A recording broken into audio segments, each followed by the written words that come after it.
मधुवातारितायते मधुक्षरन्ति सिन्धवः माध्वेनः सन्तोषधेः मधुरक्तमुतोखसो मधुमत्पार्थिवगुं रजः मधुद्यौरस्तु नः पिता मधुमान्नो वनस्पतिर्मधुमान् अस्तु सूर्यः माध्वेर्गावो भवन्तु नः शुद्धबालः सर्वशुद्धबालो मणिबालस्ताश्विनः शेतः शेताक्षोरुणस्ते रुद्राय पशुपतये कर्णाजामा अवरिक्तारौद्रानभूरूपाः पाचन्याः पुनः साम्ब सदाशिवाय नमः पञ्चामृत स्नानं समर्पयामि। पञ्चामृत स्नान करेंगे भगवान को।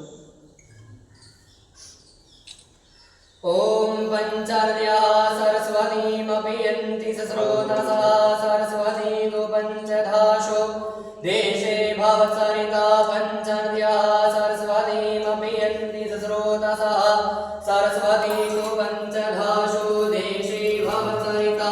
पुनः शुद्धोदकस्नानम्। ओम गंगे च यमुने चैव गोदावरी सरस्वती नर्मदे सिन्धु कावेरी स्नानार्थं प्रतिगृह्यताम्। शर्करा स्नानं साम्ब सदाशिवाय नमः। शर्करा चढ़ाएंगे भगवान को।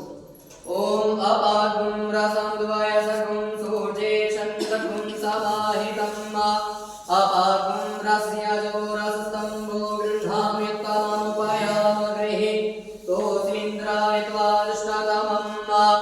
ओम अपागुं रसमद्वय सगुं सूर्ये शन्तगुं समाहितम् अपागुं रस्यजो रसस्तम्भो गृह्णामि तामुपयामगृहे तोसीन्द्राय त्वादुष्टतमम्। शुद्धबाल